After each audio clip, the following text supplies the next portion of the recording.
Hi class, my name is Michael Vigil, and this is take 1 to my persuasive speech. So at one point in my life, I was on the fast track to obesity. Mild activities as far as exercising were making me nearly pass out. Everyday activities that I love to take a part of with my friends and my family, such as sports, hiking, walking, riding a bike with my nephews, doing anything like that was very hard for me.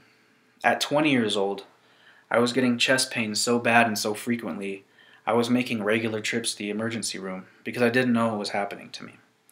Well, luckily, I took some time to educate myself on what I could do to change that. Well, in doing that, I read a lot of statistics and I learned a lot that I didn't know. Now, as a personal trainer and a health coach, I've taken a deep interest and deep concern in the state of our children's health in America. Over the last 40 years, obesity in teens has quadrupled. In children 8 to 11, it's doubled, and in toddlers 2 to 5 years old, it has nearly tripled. Now, according to the CDC, all of these kids are now at risk of type 2 diabetes, heart conditions, sleep apnea, bone and joint pain, and multiple other health conditions that come along with obesity.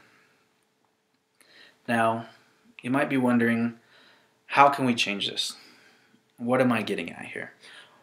Well, I know that it takes an army to change something like this, and it takes years to implement something like this.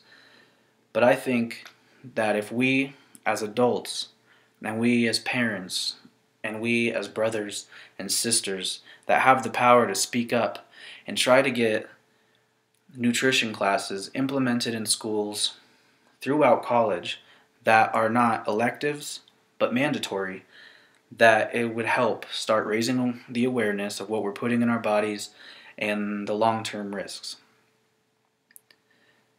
Now, this is important because these kids, they can start becoming aware, but one day these kids are going to become parents.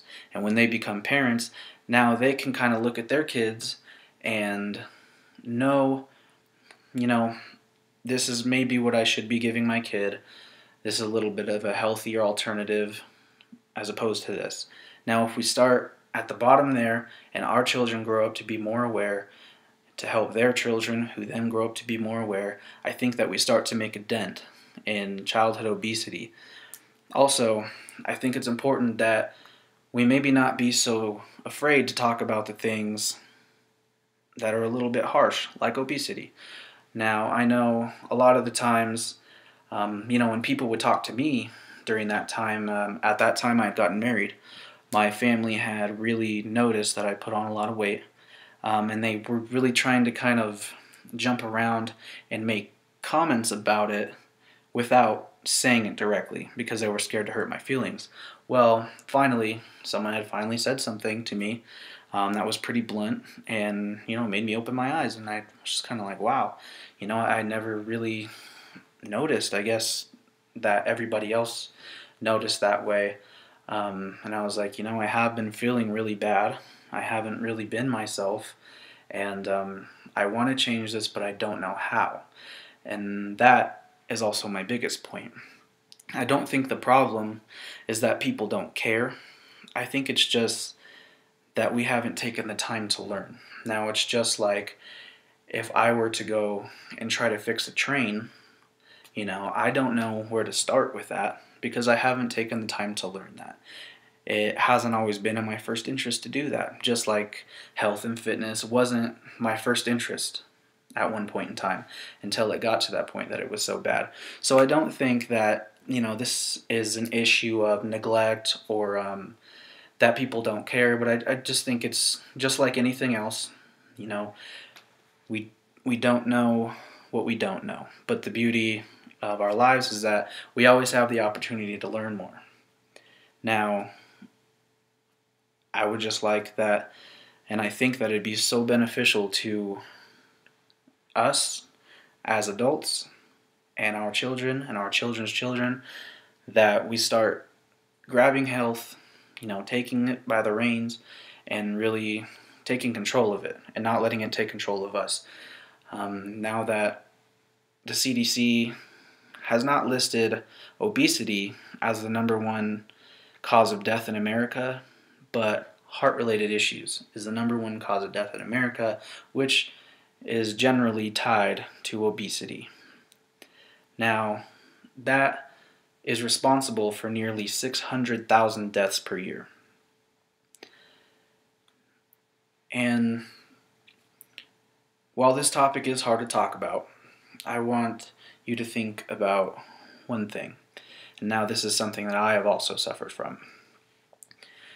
We've all heard of family members, friends, parents, or friends' loved ones in general, that have passed away due to heart attacks, due to diabetes, due to obesity-related things. And if we've never experienced it personally, we at least know of a case where that has happened.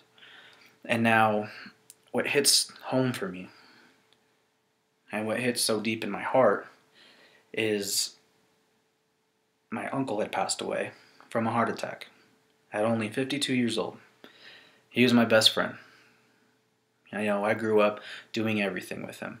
He always wanted to get into the gym. He always wanted to get healthier, and I tried to help him out from a distance. I was always states away, and he always wanted to get into it, but just didn't know how to start, which is very common, and it's a very hard thing to be able to start. And now I want you guys to think about, if you've had loved ones or even yourself.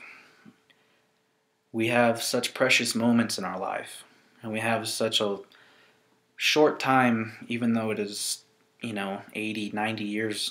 Sometimes it goes by so fast, and there's so many precious memories in there, and it would be such a shame to lose out and miss out on so many of those precious memories, the people that we love, and our children, and to be able to go climb a mountain with our kids, or if our kids are in soccer, to be able to run around the field with them and do the simple things, just because of something that we didn't take the time to teach ourselves. And it's very cliche, I understand, but we only have one life, and I think that it's important that we cherish that, and we learn how to extend that life as much as we possibly can. And I think this is the most important way to start. As kids, we spend all of our time in school, and then we go to college. We're in college right now. If we had a mandatory nutrition class through Regis, I guarantee we would all learn things that we might not know now that can help us in the future. So if you guys can just take a time to think about where I'm coming from as far as the importance of us taking control of our lives and our health, then I think that we will all start making progress. And I think that if this can be put in place at some point in time, it will be a benefit to